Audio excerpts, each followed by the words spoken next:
महाअष्टमी गुरुदेवेर आविर्भाव 2011।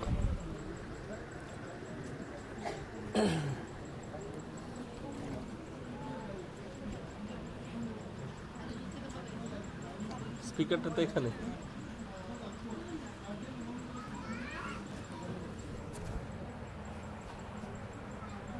Hello hello 1 2 3 4 5 6 7 8 9 0 hello hello hello ओम ब्रह्मानंदं परम सुखदं ईवलं ज्ञानमूर्तिं दन्दातीतं गगन सदृशं तत्त्वमस्वादिलक्ष्यम् एकं नित्यं विमलमचलं सर्वदा शास्त्रीभूतं भावातीतं त्रिगुणरहितं सद्गुरुं तं नमामि। ध्यानमूलं गुरुर्मूर्तिं पूजामूलं गुरुपदं मन्त्रमूलं गुरुवाक्यं नष्टमूलं गुरुकृपा। ॐ गुरुकृपा हि केवलं गुरुकृपा हि केवलं गुरुकृपा हि केवलम। आज शुभ महा अष्टमी, शुभ महा दुर्गाष्टमी पूजा হচ্ছে, মায়ের পূজা। আবার এই দিনে পূজ্যপাদ যোগীরাজ শ্রী শ্রী শ্যামাচরণ লাহিড়ী মহাশয়ের তিরোধান তিথি। আজকের দিনে তিনি বৈজ্ঞানিক অষ্টমী এবং নবমী সন্ধিক্ষণে দেহ রেখেছিলেন। সেই পূজ্যপাদ গুরুজির দেহত্যাগের যে তিথি দুর্গাষ্টমী, আবার এই তিথিতে এই দেহটার আবার জন্ম হয়েছে। সালটা আলাদা, তিথিটা একই তিথিতে লাহিড়ী মশাইয়ের তিরোধান দিবস, আবার এই দেহের আবির্ভাব দিবস। কি মিল রয়েছে! সেই লাহিড়ী মশাই তার দেহে অর্থাৎ দৈহিক উচ্চতা ছিল 5 ফুট 4 ইঞ্চি। আজানুলম্বিত বাহুযুগল,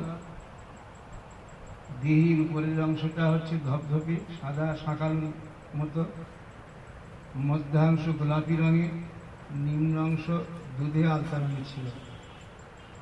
তিনি নিরামিষাশী ছিলেন, তামাক সেবন করতেন। সেই কারণে আবার প্রাণের প্রণতি জ্ঞাপন করছি, শতকোটি প্রণাম জানিয়ে পূজ্যপাদ গুরু পরম্পরা সমস্ত গুরুজনদের প্রণাম জানিয়ে আজ 2-4 কথা বলার চেষ্টা করছি। লাহিড়ী মশাই বলেছিলেন যে ক্রিয়া করবে, ক্রিয়ার পরাবস্থায় থাকবে, এই একটি কথা বললেই সব বলা হলো। ক্রিয়া করো এবং ক্রিয়ার পরাবস্থায় থাকো। ঋগ্বেদের 14 ঋচায় বলা হয়েছে যে অগ্নিবর্ণাং শুভাং সৌখ্যাং কীর্তয়ন্তি যে দ্বিজা তাং তারয়তি দুর্গা নীনাভেব সিন্ধু দুরিতাতাগিরিহি। অর্থাৎ লাহিড়ী মশাই বলতেন যে ক্রিয়া করে তাকে ক্রিয়াবান বলতেন, আর সকলকে আপনি বলে সম্বোধন করতেন। তার চিঠিপত্র আমরা দেখেছি, পড়েছি। সেখানে চিঠিতে উত্তর দিতেন আপনি সম্বোধন করে। যে অগ্নিবর্ণাং শুভাং সৌখ্যাং, এই ঋগ্বেদের ব্যাখ্যায় লাহিড়ী মশাই বলছেন যে যে ক্রিয়াবান প্রত্যহ ক্রিয়া করে সেই কূটস্থ স্বরূপ প্রভুকে তিনি দর্শন করেন। সেই কুটস্থ স্বরূপ কেল্লার অধিপতি হচ্ছেন দুর্গা। তাহলে এই দেহটা, এই দেহের মধ্যে যিনি রয়েছেন তিনি দুর্গা। বৈদিক যুগে কোনো প্রতিমা পূজার প্রচলন ছিল না। না তস্য প্রতিমা অস্তি। সেই ঋগ্বেদে যে দুর্গা শব্দ কথা বলা হয়েছে, সেই দুর্গা দশভূজা, বর্তমানে যে আমরা দশভূজা মায়ের পূজা করি সেই দুর্গা নয়, সেটা হচ্ছে এই দেহরূপ দুর্গে যিনি বাস করেন তিনি দুর্গা, অর্থাৎ প্রাণ। প্রাণ সবার মধ্যে প্রবাহিত হচ্ছে। প্রাণই ভগবান ঈশা প্রাণ বিষ্ণু পিতামহ প্রাণ ঘাড়তে লোকা সর্ব প্রাণময়।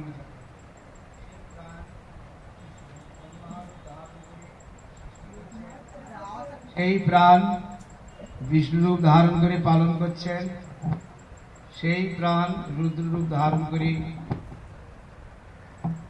সংস্কার, অশুভ কর্মফলের সংস্কার তিনি নাশ করছেন।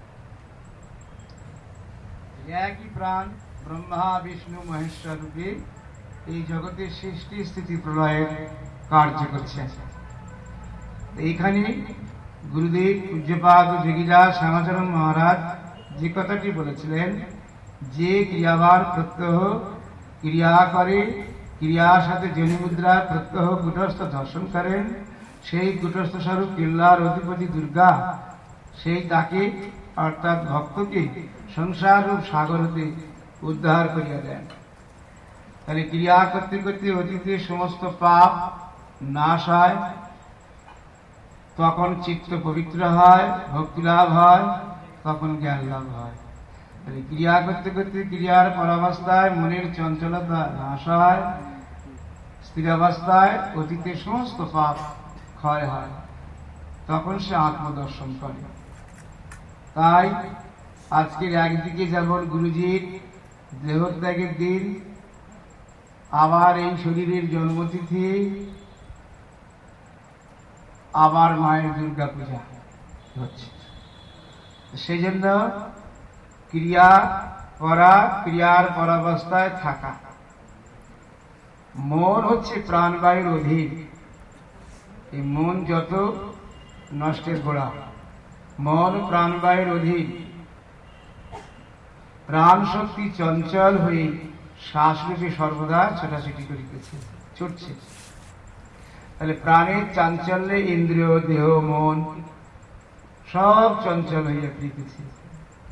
এই প্রাণের সাধনার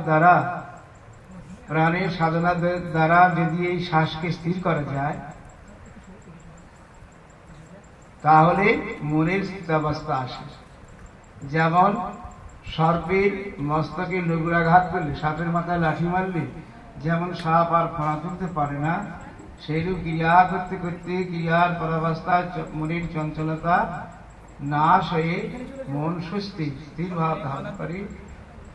সেই জন্য গুরুজি বলছেন যে সর্বদা ক্রিয়া করতে করতে একটা নেশাখোরের মতো অবস্থা হয়, এবং সেই অবস্থায় সাংসারিক জগতের কর্ম করা যায় বটে, কিন্তু সেই কর্মে কোনো চঞ্চলতা বা সংকল্প বিকল্প থাকে না। অর্থাৎ আমি বলতে চাইছি যে ক্রিয়ার পরাবস্থায় থেকে সংসার জগতের কাজ করা যায়, সাংসারিক জগতের কর্ম করতে পারে, তখন মনের কোনো সংকল্প বিকল্প থাকে না। তাহলে ক্রিয়া করতে করতে ক্রিয়ার পরাবস্থায় মনের যে স্থিতি হয়, সেই স্থিরাবস্থা গভীর থেকে গভীরতম হলে তখন সেই ক্রিয়ার পরাবস্থা প্রাপ্ত হয়ে প্রকৃত ত্যাগরূপ সন্ন্যাসরূপ অবস্থা প্রাপ্ত হয়। তা প্রত্যহ ক্রিয়া করতে করতে কিছুটা স্থিরতা ভাব আসলে এবং তাহাতে থাকতে থাকতে যা প্রত্যহ দৃঢ় অভ্যাস দ্বারা প্রাপ্ত হওয়া যায়, যা প্রত্যহ দৃঢ় অভ্যাস দ্বারা আপনা আপনি হয়, যা সার বস্তু ব্রহ্ম তা সে প্রাপ্ত হয়। গুরু এই সাধনার পথ শিষ্যকে বলে দেন। শিষ্য গুরুর উপদেশ মতো সাধন করতে করতে সেই বস্তুকে লাভ করে। অর্থাৎ বলতে চাইছি, গুরুর উপদেশ মতো শিষ্য সাধনা করতে করতে ক্রিয়ার পরাবস্থারও স্থিরাবস্থা প্রাপ্ত হয়। তখন আর মনের কোন চঞ্চলতা থাকে না। কিরকম না, দুধে সাজাল দিলে যেমন তাহা জমিয়া দধি হইয়া যায়, দই হয়ে যায়, দুধের আর সেই তরলতা থাকে না। তেমনি ভাবে ক্রিয়া করতে করতে ক্রিয়ার পরাবস্থারও স্থিরাবস্থা প্রাপ্ত হয়ে তখন চিত্ত ব্রহ্ম সঙ্গীন হয়ে পরমানন্দ প্রাপ্ত হয়। এই যে বারবার পরাবস্থার কথা বলা হচ্ছে, রায় মশাই বলেছেন, এটা হচ্ছে হৃদয় থেকে ব্রহ্মরন্ধ্র পর্যন্ত যে বায়ু, তার নাম হচ্ছে প্রাণ। তাহলে গুরুর উপদেশ মতো সাধনা দ্বারা সাধন করতে করতে এই প্রাণবায়ুকে যখন ব্রহ্মরন্ধ্রে স্থিতি করতে পারা যায়, তখনই ক্রিয়ার পরাবস্থা প্রাপ্ত হয়। তাই গুরুদেব, যোগী গুরুদেব গোরক্ষনাথ বলছেন, ক্ষণার্ধং যদি তিষ্ঠতি ব্রহ্মরন্ধ্রে মনোদত্ত্বা ক্ষণার্ধং যদি তিষ্ঠতি সর্বপাপ বিনির্মুক্ত সজাতি পরমাঙ্গতি। অর্থাৎ যদি কেহ মনকে মস্তকে স্থাপন করে ক্ষণার্ধকাল স্থিতি থাকতে পারে, স্থির হয়ে থাকতে পারে, প্রাণবায়ুকে মস্তকে যদি কেউ ক্ষণার্ধকাল স্থিতি করে রাখতে পারে, ধরে রাখতে পারে, তার সর্বপাপ বিনির্মুক্তা, সকল প্রকার পাপ হইতে তিনি মুক্ত হয়ে পরম গতি লাভ করে। তা আজকের দিনে সেই দুর্গতি নাশিনী দুর্গার পূজা হচ্ছে। দশপূজা দুর্গার ঘটনা অনেক পরের ঘটনা। তাহলে দুর্গা শব্দের অনেক অর্থ আছে, শাস্ত্রকার বহুভাবে ব্যাখ্যা করেছেন। কঠিন রোগ, বিভীষিকা, জন্মমৃত্যু, শোক, দুঃখ ইত্যাদি যিনি নাশ করেন। দুর্গ দৈত্যে মহাবিঘ্নে ভববন্ধে কুকর্মাণি সুখে দুঃখে চ নরকে যমদণ্ডে চ জন্মানি মহাভয়ে অতিরোগে চাপ্পা শব্দ হন্তি বাচক ইতাং হন্তে বজা দেবী সা দুর্গা পরিকীর্তিকা। তাহলে মা দুর্গা কি করছেন? আমাদের কঠিন রোগ, অশুভ শক্তি, জন্ম মৃত্যু, শোক দুঃখ বিভীষিকা ইত্যাদি নাশ করে। সেই জন্য মায়ের নাম হয়েছে দুর্গা। এখন আর মোবাইলের যুগ হয়ে গেছে তো এখন, তখনকার দিনে চিঠিপত্র লেখা হতো, দলিলে লেখা থাকতো শ্রী শ্রী দুর্গা মাতার সহায়, বা বাড়ি থেকে কেউ চাকরিতে বা বিদেশ গমন করলে দুর্গা দুর্গা দুর্গা দুর্গা। এখন আর সেসব ভুলেই গেছি মোবাইলের যুগে। এখন আর তখনকার দিনে দেখেছি মা এবং কাকিমারা দেখেছি যে আমাদের পাড়াগাঁয়ে তো ওই দরজার যে কাঠের ফ্রেম, এখন সব লোহা হয়ে গেছে, তখন কাঠ ছিল, কাঠের উপরে ওই দুর্গা ধানের শীষ গোবর দিয়ে দিয়ে ওখানে দুর্গা মাতা সহায় লেখা হতো লালকালি দিয়ে। তো সেই দুর্গা দয়রাসু গয়রে বাকার দুর্গা, অর্থাৎ ব্রহ্ম বৈবর্ত পুরাণে বলা হয়েছে, কি বলা হয়েছে? দকারের অর্থ দৈত্য নাশ, উকার বিঘ্ন নাশ, রকারের অর্থ রোগক্ষয় অর্থ বহন করে, গকারের অর্থ পাপ বিধান, আর আকার হচ্ছে ভয় এবং শত্রু বিনাশ। দৈত্য নাশার্থ বচন দকার পরিকীর্তিত, উকার বিঘ্ন নাশস্য বাচক বেদসম্মত, রেপ রোগগ্ন বচন গশ্চ পাপগ্ন বাচক, ভয় শত্রুঘ্ন বচনশ্চ কার পরিকীর্তিত। দয়রস্যু গয়রে আকার দুর্গা। আজ কদিন দেখছিলাম টিভিতে 14 বার লিখছে, দয় দীর্ঘ লিখে গয়রে পাকা দিয়েছে, বলছে আপনারা দয়া করে আর দয়া দীর্ঘ লিখবেন না। আবার এক ভদ্রলোক আঙুল দিয়ে দয়া দীর্ঘটাকে সরিয়ে দিয়ে আবার দয়রস্যু করে দেখাচ্ছে। কি দুর্ভাগ্য, কি আমাদের আজ সমাজের বাংলা সংস্কৃতি, যে বানান লিখতে ভুল হচ্ছে বলে টিভিতে 14 বার বিজ্ঞাপন দিচ্ছে। একবার লেখা হলো দয়া দীর্ঘ গয়রে পাকার, আর এক ভদ্রলোক তার হাতটুকু দেখা যাচ্ছে, সে আবার দয়া দীর্ঘকে সরিয়ে দিয়ে আবার দয়রস্যু বসিয়ে দিচ্ছে। আমরা কোথায় বাস করছি বলতে পারেন? দয়রস্যু গয়রে বাকার দুর্গা, দকারের অর্থ দৈত্য নাশ অর্থাৎ অশুভ শক্তির নাশ, উকার বিঘ্ন নাশ, রকার রোগক্ষয়, গকার পাপ নিধন, আর গয়রে পাকার হচ্ছে ভয় এবং শত্রু বিনাশ। সেই জন্য আজকের দিনে আমরা দুর্গা পূজার প্যান্ডেল হচ্ছে, থিম হচ্ছে, সবই হচ্ছে, কিন্তু প্রকৃত পূজার রহস্য কিছু হচ্ছে না। আমরা যে দুর্গাপুজো করবো, তার যে ধর্ম অর্থ কাম্য চতুর্বর্গ ফল লাভ করতে হয়, ফল পাওয়া যায়, সেই জন্য হিন্দু ধর্মের বড় দুর্গোৎসব সবচেয়ে বড়। তাই বেলুড়মঠ, ভারত সেবাশ্রম ইত্যাদি আশ্রম ছাড়া অন্যান্য জায়গায় যে সমস্ত পূজা হচ্ছে আর বলে কাজ নেই, সময় আমার নেই। সেজন্য বলা হচ্ছে কি, এই অশুভ শক্তির যে বিনাশ, অর্থাৎ পুরাকালে রম্ভাসুর আর করম্ভাসুর তপস্যা করছিলেন জলের তলদেশে তলায়। তাদের তপস্যায় তখন ইন্দ্র বিচলিত হয়ে তিনি ভাবলেন কি করা যায়, এরা আবার তপস্যা করে স্বর্গরাজ্য কেড়ে নেবে নাকি। এটা কিন্তু মার্কেন্ড পুরাণের চণ্ডীতে নেই, এটা দেবী ভাগবত আছে, যে কখন কাহিনীটা বলছি, যে রম্ভাসুর করম্ভাসুর তপস্যা করছিলেন জলের তলদেশে। কিছুকাল পরে রম্ভাসুর জল থেকে উঠে এই স্থাবর এই ডাঙ্গা স্থল মাটিতে তপস্যা করতে আরম্ভ করলেন। পঞ্চাগ্নি তপস্যা, পূর্ব পশ্চিম উত্তর দক্ষিণ চতুর্দিকে অগ্নি প্রজ্বলিত করে আর মস্তকে মাথার উপরে সূর্যাগ্নি, এই পঞ্চাগ্নি তপস্যা শুরু করলেন রম্ভাসুর। আর করম্ভাসুর মাটি তলায় তপস্যা করছে। ইন্দ্র তখন কুমিরের রূপ ধারণ করে জলের তলদেশে গিয়ে ভাই করম্ভাসুরকে হত্যা করলেন। পুত্র শোকে কাতর হয়ে ভাইয়ের শোকে কাতর হয়ে রম্ভাসুর আবার কঠোর তপস্যা করতে লাগলেন। তখন অগ্নিদেব এসে বললেন, তোমার তপস্যা সন্তুষ্ট হয়েছি, বর প্রার্থনা করো। তখন তিনি মায়াবী অমিত বলশালী পুত্র প্রার্থনা করলেন। বলছেন, তাই তোমার সেই পুত্র তুমি পাবে। মৃত্যুকালে তুমি যেই তোমার স্ত্রীতে চিত্ত সমর্পণ করবে, তার গর্ভজ সন্তান ওই রকম অমিত বলশালী তেজশালী পুত্র লাভ করবে।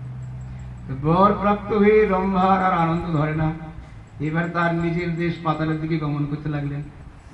কিছুদূর গিয়ে দেখে একটা বিরাট যক্ষপুরী মালবট, তার প্রচুর হাতি ঘোড়া, হস্তি ঘোড়া, গরু মহিষ বিচরণ করছিলেন সেই মাঠে। আমাদের গ্রীষ্মকালে দেশে কি হয়, বৈশাখ জ্যৈষ্ঠ মাসে প্রচন্ড দাবদাহ হয়।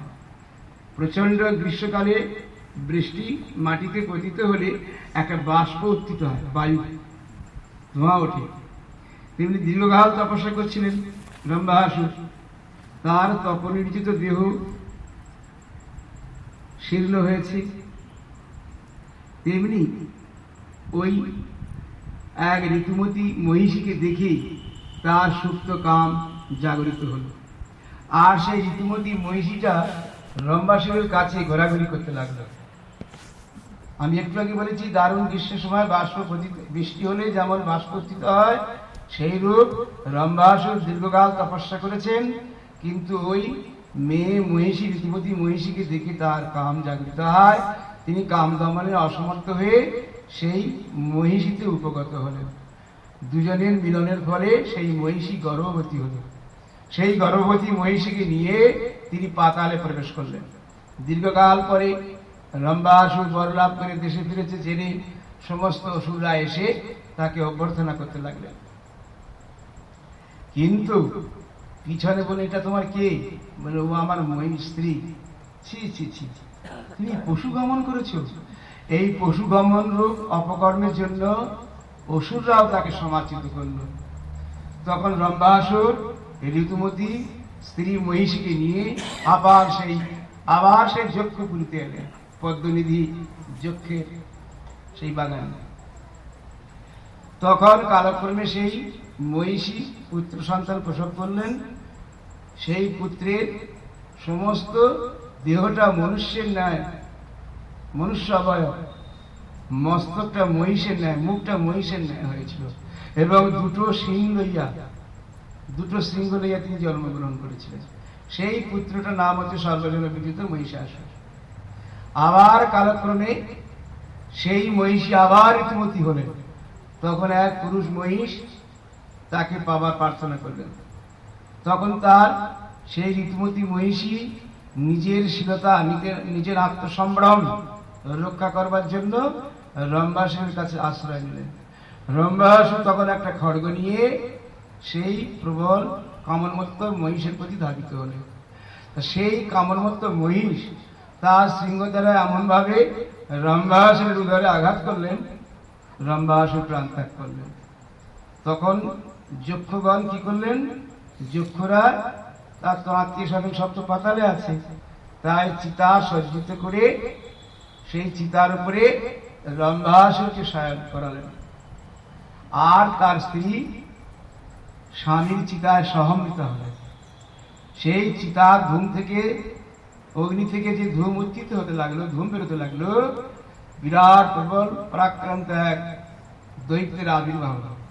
সে তখন কি করলো, যত ওখানে যক্ষ আছে, অন্যান্য মহিষ আছে বা প্রাণী আছে, সবাইকে হত্যা করলো। করে তার দাদা মহিষাসুরের কাছে এলে। এদিকে সংবাদ পাতালে গেল, পাতাল সংবাদ পেয়ে তখন তারা মহিষাসুরকে নিয়ে এলো নিজের রাজত্বে। এসে মহিষাসুরকে রাজত্ব দিলেন, তাকে রাজা করলেন। কিন্তু তিনি বললেন, না, আমি এই রাজা হব না, আমি আরো তপস্যা করব। আবার তপস্যা করতে লাগলেন মহিষাসুর, পিতার বলে বলিয়ান অজেয় হয়েছেন, আবার তপস্যা। তখন ব্রহ্মা তার কাছে আবির্ভূত হয়ে বললেন, বৎস, আর তোমার তপস্যা করতে হবে না, বর চাও। তখন তিনি কি করলেন, তখন তিনি বললেন, আমি অমরত্ব চাই। বললো, হবে না, দেবতারাও কখনো অমর নয়, দেবতারাও আবার পুণ্যকর্মের শেষে মনুষ্যলোকে জন্মগ্রহণ করে, অতএব তুমি অন্য বর চাও। তখন মহিষাসুর বলল যে, দেবতা, যক্ষ, মানব, কিন্নর, কারোর হাতে যেন আমার মৃত্যু না হয়। যদি হে পদ্মজনী, হে ব্রহ্মা, যদি আমার মৃত্যু একান্তই অপরিহার্য হয়, তাহলে নারীর হস্তে আমার মৃত্যু বিধান করুন। ব্রহ্মা সেই বর দিয়ে অন্তরিত হল। এইবার সেই মহিষাসুর স্বর্গ আক্রমণ করলেন। দেবতারা যুদ্ধে যাওয়ার আগে সন্ধি প্রস্তাব করলেন। মহিষাসুর রাজি হলেন না। 100 বছর যুদ্ধ হয়েছিল এই মহিষাসুরের সাথে দেবগণের। যুদ্ধে দেবতারা পরাজিত হয়ে স্বর্গচ্যুত হয়ে মর্তলোকে বিচরণ করতে লাগলেন। এবং যাতে মর্তলোকের লোকেরা যজ্ঞ করতে না পারে, তার জন্য মহিষাসুর যজ্ঞ বন্ধ করে দিলেন। কারণ যজ্ঞ করলে যজ্ঞের হোমের থেকে ধোঁয়া উঠবে। সেই বিল্লপত্র মন্ত্রসিক্ত বিল্লপত্রে যে ধোঁয়াটা উঠছে, অজিনী ব্রহ্ম সেই ধূম্রপান করতে লাগলেন। সেটাও যাতে না করতে পারে, মহিষাসুর তার ব্যবস্থা করলেন। তখন কাতর হয়ে ব্রহ্মা, বিষ্ণু, মহেশ্বর চিন্তা করতে লাগলেন। সবাই তখন একত্রিত হলেন, হয়ে বলেন, কি করা যায় বলো তো।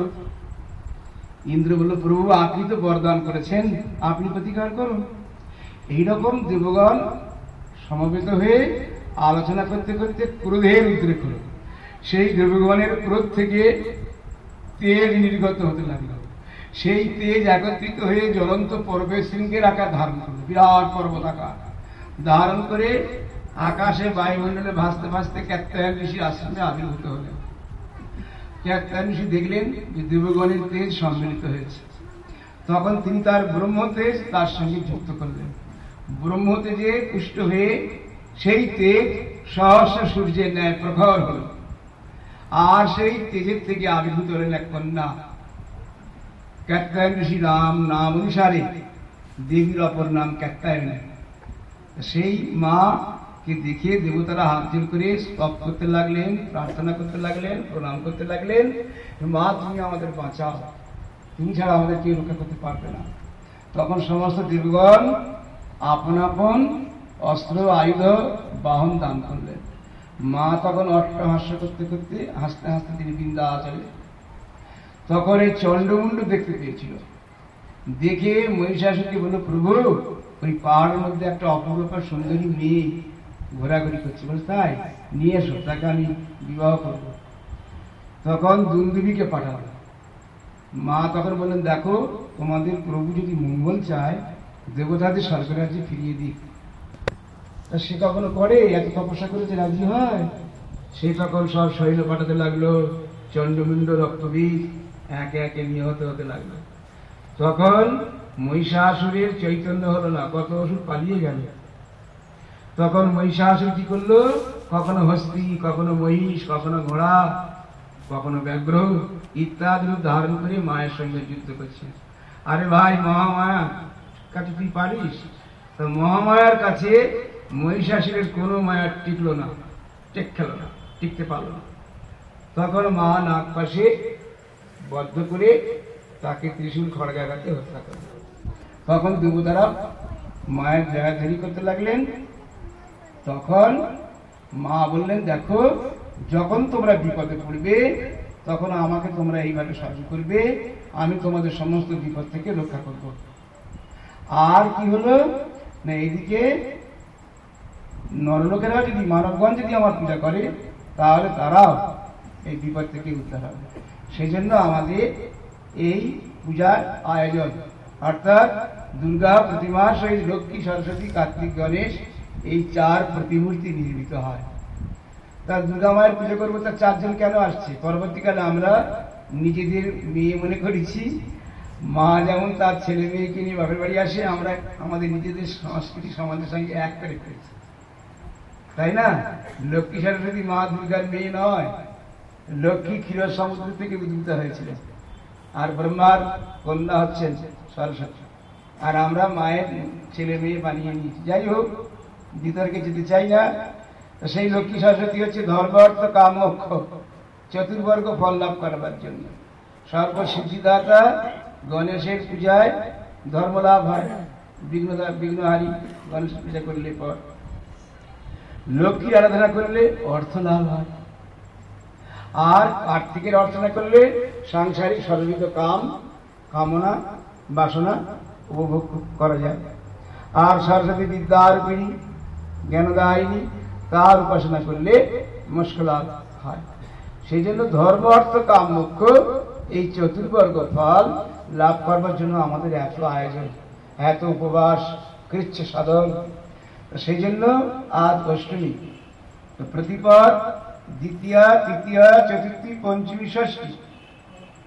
ষষ্ঠীর দিনে যদি আমরা বোধন ঠিক না করতে পারি, অর্থাৎ আমরা একদিন লোক দেখানো গঙ্গায় গিয়ে তর্পণ করি, আর তাহার টিভিতে তুলিয়া ক্যামেরা তুলিয়া টিভিতে দেখাই, যা কি ভক্তি। কিন্তু নিয়ম হলো 15 দিন ধরে করতে হয় তর্পণ, পিতৃতর্পণ। কেন করি আমরা? কেউ বুঝি না, কেউ বুঝতে চাই না। পিতামহ মাতামহ বর্গের তুষ্টি সাধন করতে হয়। পিতৃতর্পণের শেষ দিন মহালয়া, তাই লোক দেখানো আমরা একদিন করি। হায় হায়। তো এই তর্পণের উদ্দেশ্য হচ্ছে যে তাদের তৃপ্ত করে, তৃপ্ত থেকে তর্পণ শব্দটা এসেছে, তৃপ্তি। তাহলে আমাদের এই যে মিড ব্রেন, এটাকে ইংরেজিতে বলা হয় মধ্য মস্তিষ্ক, মিড ব্রেন।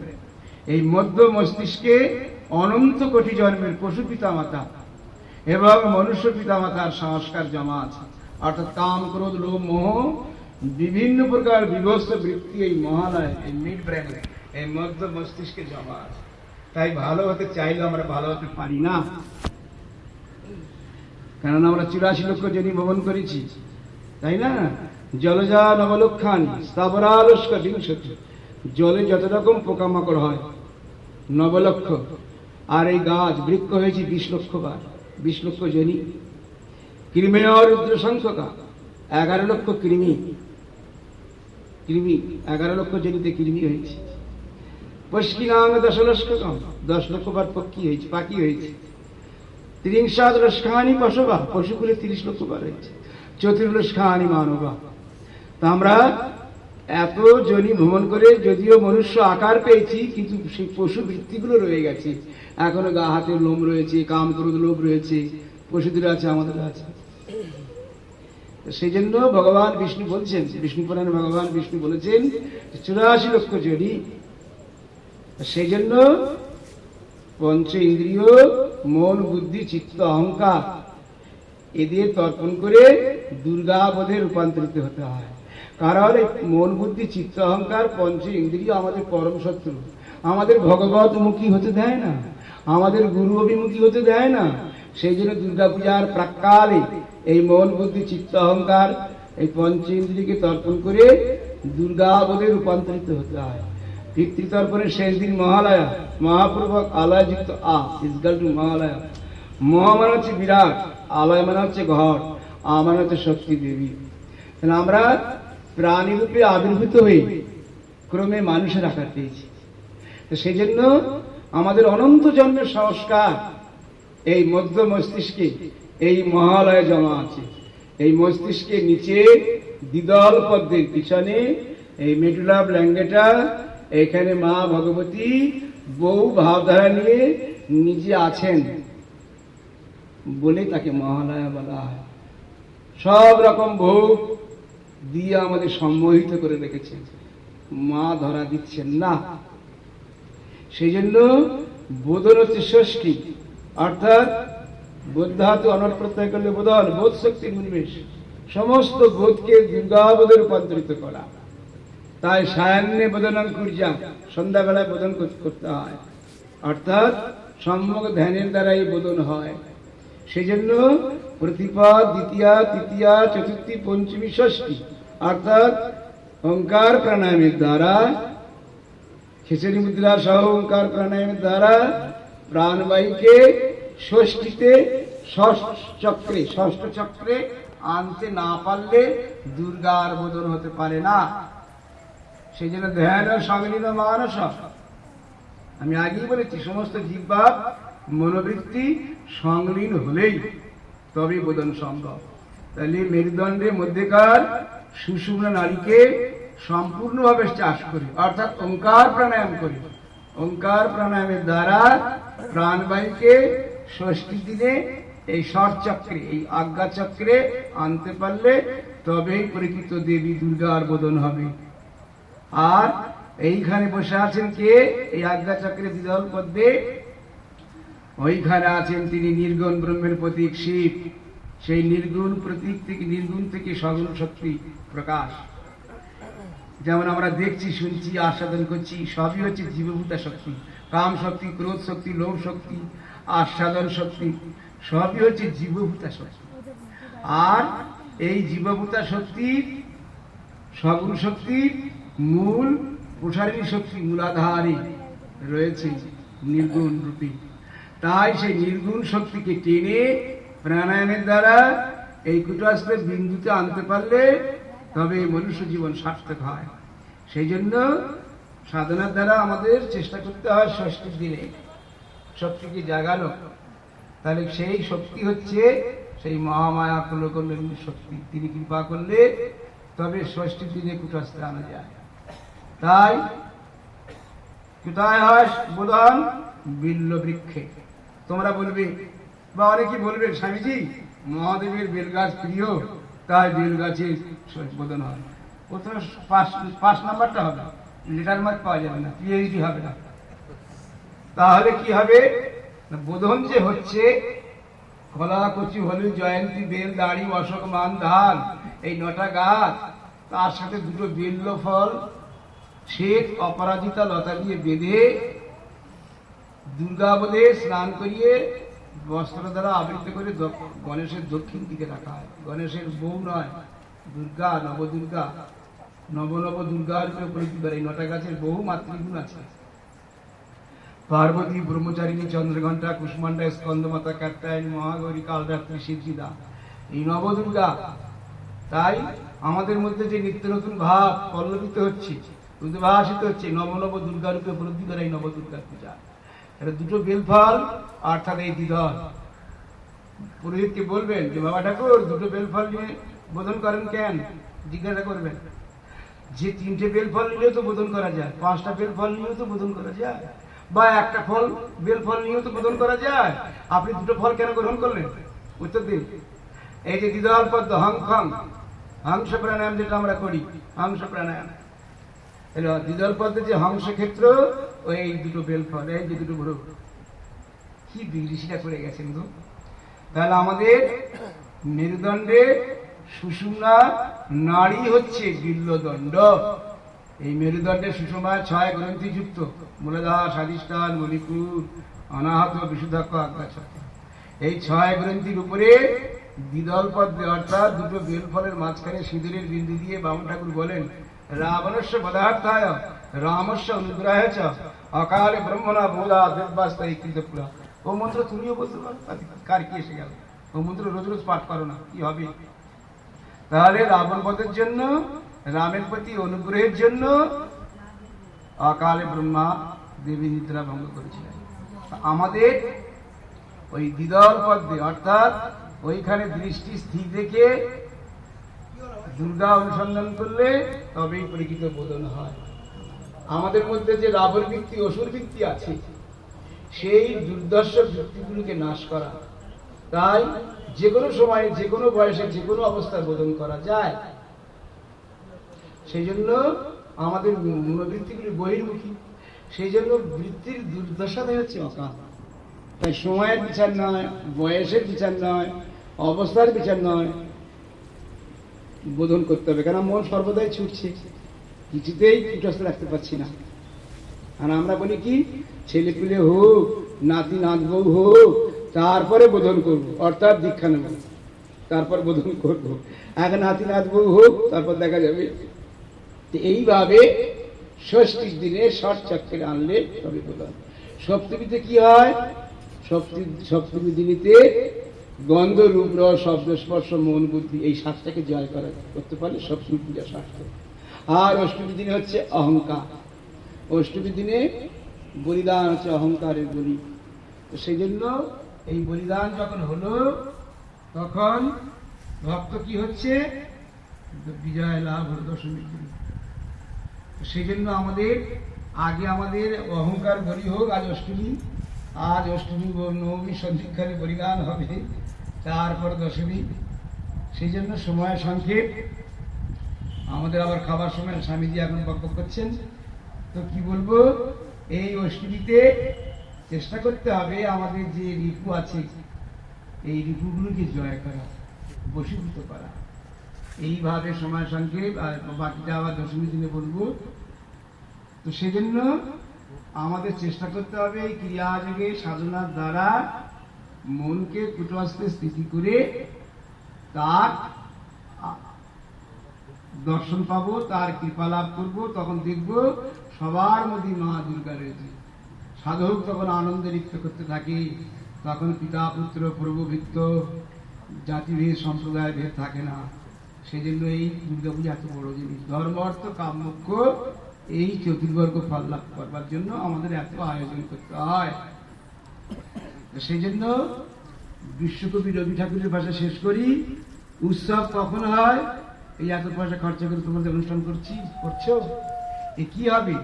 উৎসব সেই দিনই সার্থক হবে। রবি ঠাকুরকে প্রশ্ন করেছিলেন একজন, আচ্ছা ঠাকুর মশাই, উৎসব কাকে বলে?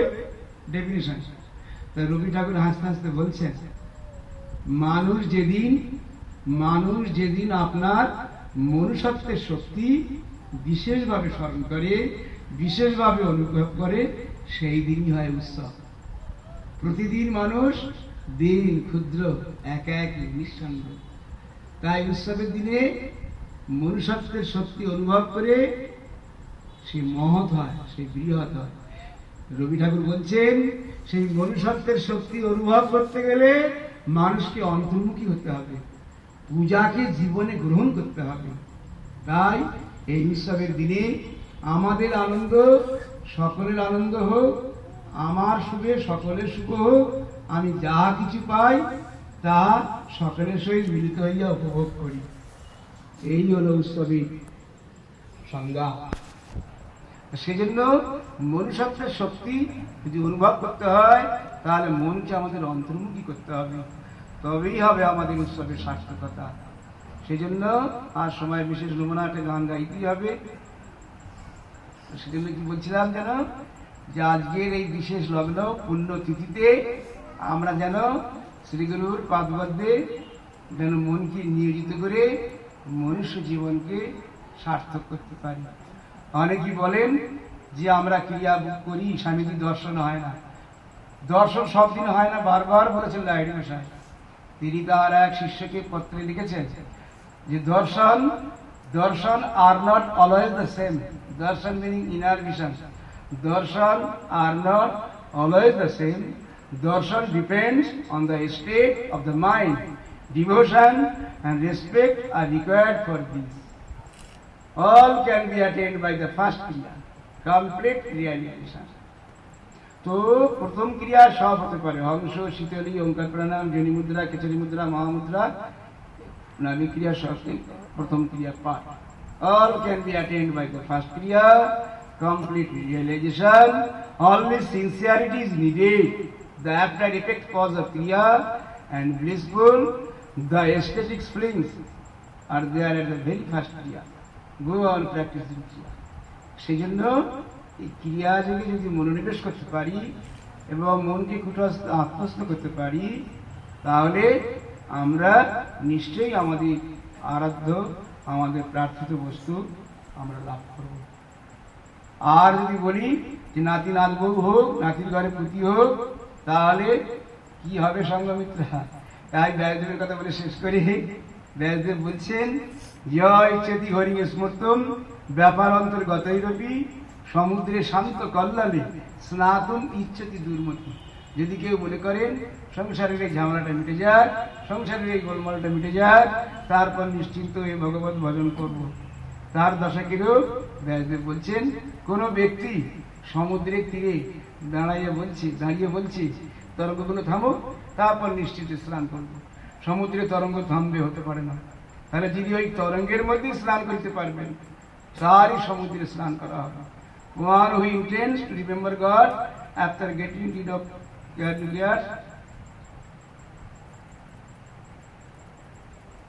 I'm sorry, কি বললাম? One who intends to remember God by reading clearly chairs of the Brahma who the effect of that, nor can he ever take a deed. আর যদি কেউ বলে আমি চান করবো নাতির ঘরে পুতি হয়ে, তা কখনো হবে না। সেই জন্য চেষ্টা করতে হবে যাতে সময় থাকতে থাকতে তৈরি হয়। আরে তবলা গেল কোথায়? ডেকে দাও একটু। অন্যমনস্ক হয়ে গেছে।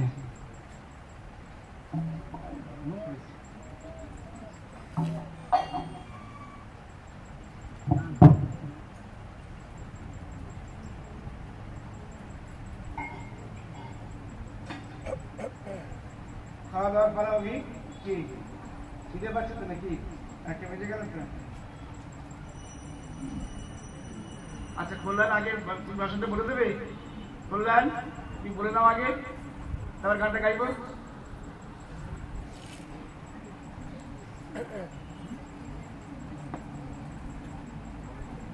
বলে নি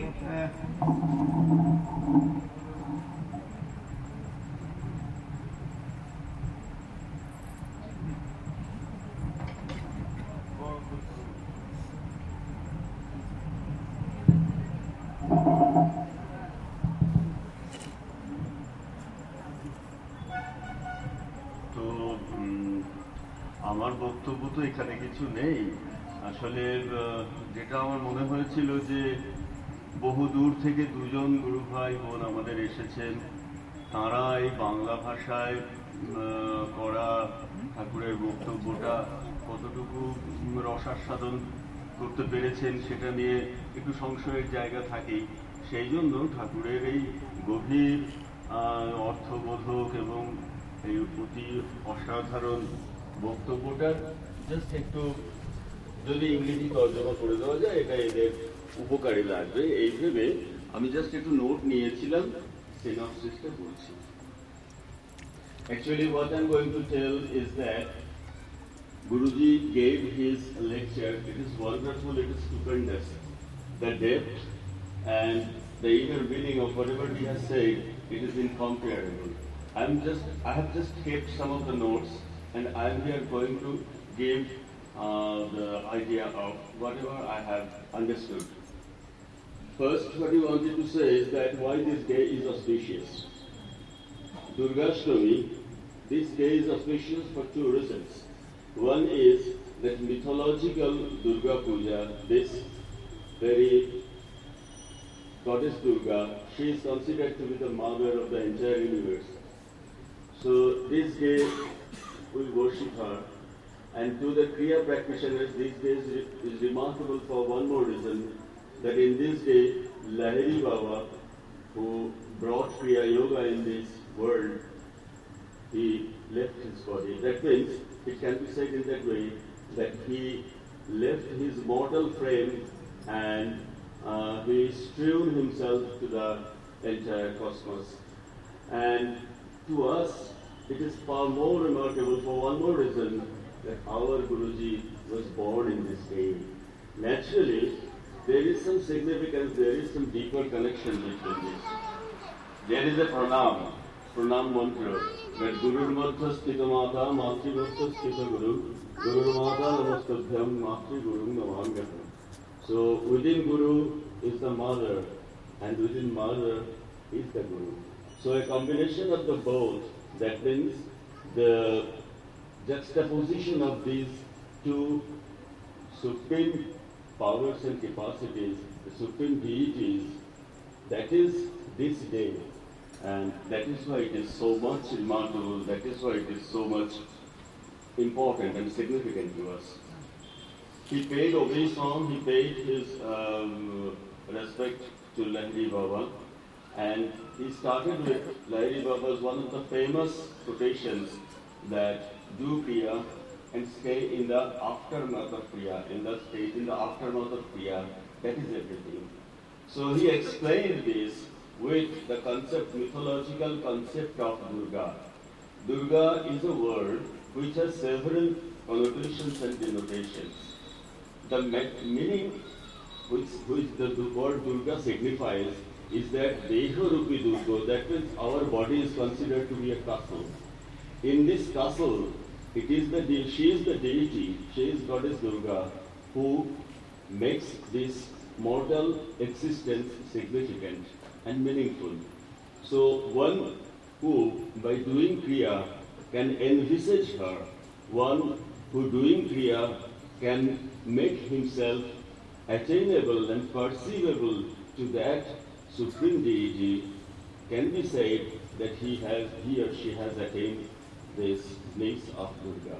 So Durga Puja, that means this Durga Puja, it is not merely the passing of a festival with some mirth and merrymaking. It is a festival, it is a worship which has deeper inner significance, which is attainable only to those Kriya practitioners. The symbolic, the allegorical significance of this Durga Puja is understandable only to Kriya practitioners and none else. He also has said that this body, this prana, it is always restless. And due to this restlessness, we are mortal human beings. When this prana can eschew its restlessness, only at that time the sthiravastha, the equilibrium state, the very deeper ecstatic aspect, that is equal to Brahmisthiti. So that is available by Kriya, and every Kriya practitioner knows how to do it. By doing Kriya, when there is an inebriated state, that means when you are no more adhered and attached to your outer world, when we are dipping ourselves in the inside of ours, that means in this bodily castle, when we are encountering, when we are meeting the goddess, at that time it is the Brahmisthiti, and that is most admirable one. Guruji also has said that mythological story. We know that that story is very much in the air today on cassettes and on CD on many occasions, how Mahishasura was born and how he was killed and all these things are narrated. But the very significance of this is that within ourselves is the demon. The demon stays in the underworld, and within us, these good and bad, both the aspects are equally present. By Kriya, we have to encounter that evil aspects, and then only we can sublimate ourselves. He has said that Bodhan means inauguration. It is done in Shashti. Saptami, Ashtami, Navami, these 3 days are the worshipping, and in the Dashami is the Vijaya. Vijaya, that means the conquer. That evil spirit is vanquished. So all these aspects have deeper significance which Guruji unfolded. Now, Ravanasya Badharthaya. Actually, the mythological story goes that in order to kill that demon and also to have a bliss to the godly aspect in us, she took her bodily presence. The significance is also there that we have to overpower our inner evil spirits and we have to escalate ourselves to that sublime level. Now, Guruji has also mentioned one more thing, that we often think that spirituality, spiritual practices, it's a matter of age. So after growing sufficiently aged, when all other works of this world will be accomplished, then we will enter into the path of spirituality. Guruji has sarcastically said that this is never possible. He has quoted Vyasadeva, who has said that that guy who thinks that he will take a dip after the waves of the ocean will stop, he will never be able to have a dip. Similarly, this worldly, this materialistic world in which we are placed, its waves will never stop. So one after another, waves of incident will come and go. And spirituality is something, spiritual practices, one has to inculcate, one has to do all these things when one is young, when the body, the limbs, the mind, everything is in a full bream. Just at that time, if one starts practicing all these things, definitely he can attain, he can accomplish, he can reach his destination within a shorter period of time. But when one grows older, ailings, disease, various pains and finds everything, just mortify that very person, and spirituality remains a far cry to him. So he also has said that festives. He also has quoted Rabindranath, our poet. He has said that Rabindranath was asked, what is the significance of festivals? Rabindranath said that festival means our openness, our broadness, and our complete unfolded features of our human aspect that is found in the festivals. So festival does not mean only merrymaking. Festival has the openness, the greatness, the great human aspect, just being open. That is the inner significance of festival. Now, he also has said that sometimes it is complained by many practitioners that the visualizations that in the third eye, whatever the visualizations, they are not the same always. He has said it cannot be the same always because to a greater extent it depends on the condition of mind and the status of mind. So it doesn't matter. Just go. We have to go on doing Kriya sincerely with all devotion to the Guru. It ultimately will change. So these are the significant. These are the samangunam of whatever Guruji has said, and we just have to get the inner aspects in mind. We have to meditate, and we have to roam on this, and ultimately that is one of our guidelines in this path of spirituality. And I'm just, whatever I have understood, that I have expressed.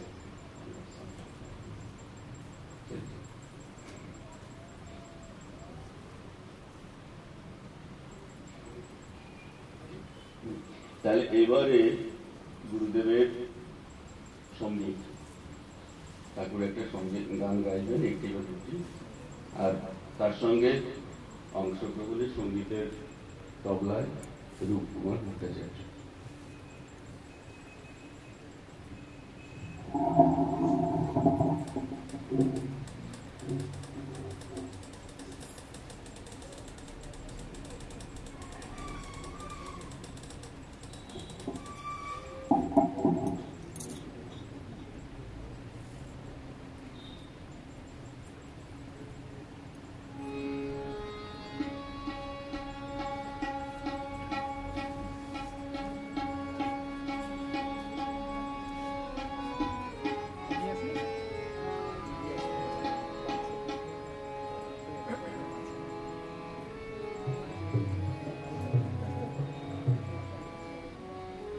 আছে বাবা?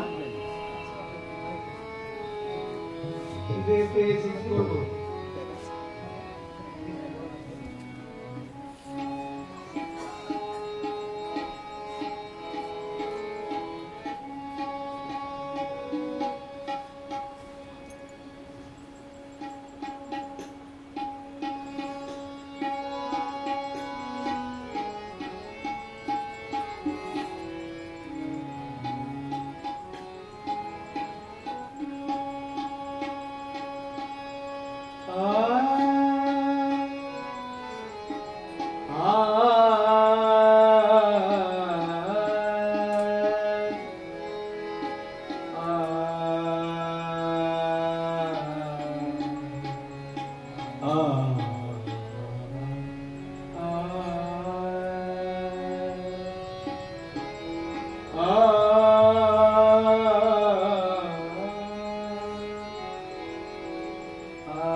জীবনে মরণে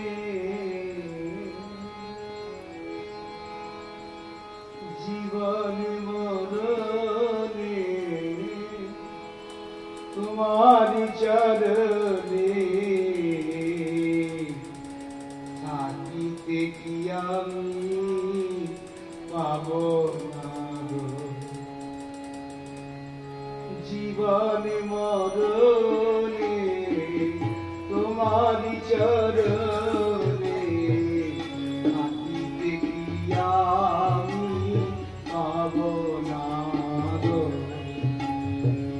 জীবনে মরণে তোমারি চরণে থাকিতে কি আমি পাব না গো।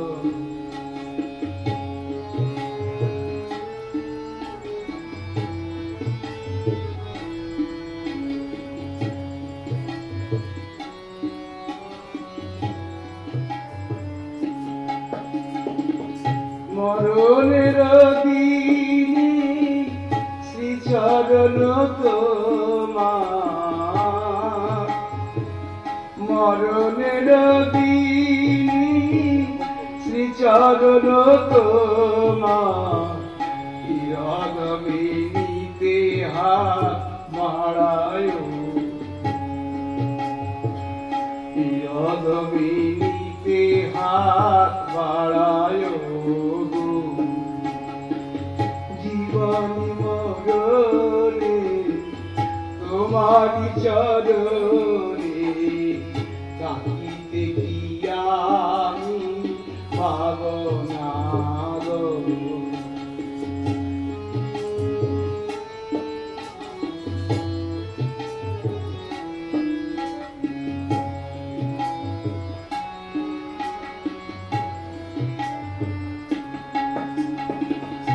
অনন্ত বাসনা জড়িত হৃদে ডুবিয়া যেতেছি,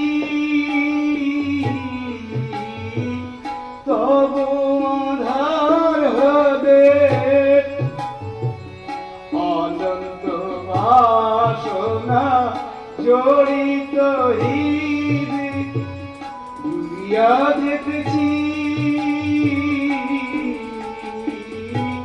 তবু আধার হবে। জ্ঞান দাও গুরু এ সাধন সমরে, জ্ঞান দাও গুরু এ সাধন সমরে, ধরে থাকতে পারি চরণ গো। থাকিতে পারি চরণ গো। জীবনে মরণে তোমারি চরণে থাকিতে কি আমি পাব না গো।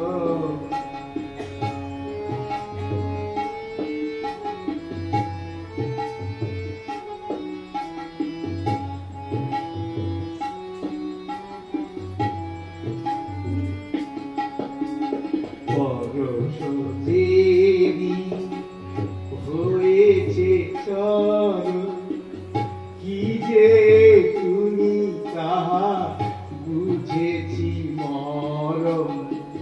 পরশ দেবী হয়েছে চরণ, কি যে তুমি তাহা বুঝেছি মরম। বিষয়রি মুড়ি টানিছে সজরে, বিষয়রি মুড়ি টানিছে সজরে। সবেতে থাকি চরণ দেখা, সবেতে থাকি চরণ দেখা। জীবন মরণে তোমারি চরণে থাকিতে পারি।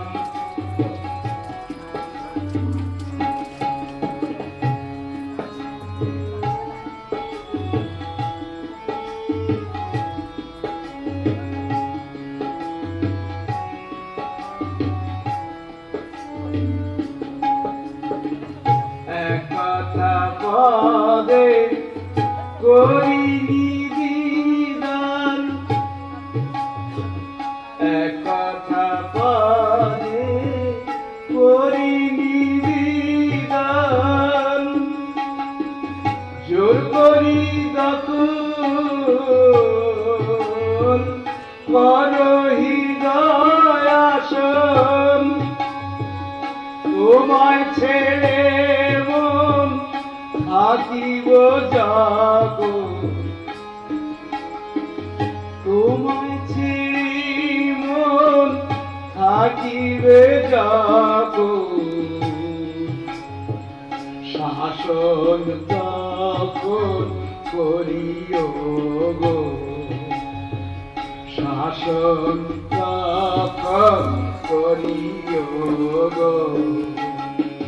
জীবনে মরণে তোমারি চরণে থাকিতে কি আমি পাব না গো।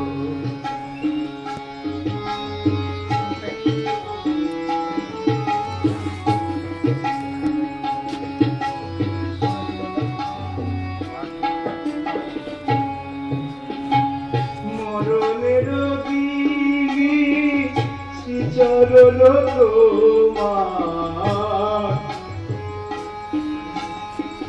মরণের দিনে শ্রীচরণ তোমার। অধমিতে হাত বাড়ায়, অধমিতে হাত বাড়ায় গো। জীবনে মরণে তোমারি চরণে থাকিতে কি আমি পাব না গো। থাকিতে কি আমি পাব না গো। থাকিতে কি আমি পাব না গো। এটা বলেন।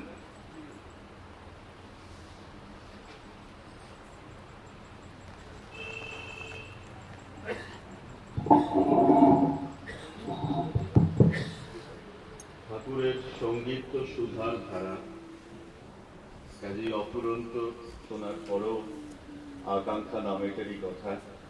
তবে আমরা তো সুধা সাগরের পাড়ে বসে পান করি হলাহল, কাজে আমাদের খেতেও হয়, বিশ্রাম দিতে হয়। তাই এবার আমাদের দ্বীপ্রাহরিক নিতান্ত শারীরিক ব্যাপারগুলোর আয়োজন, প্রসাদ পাওয়ার সময় হয়েছে। তাই এবার আজকের অনুষ্ঠান আমাদের মতো একই এখানেই সমাপ্ত।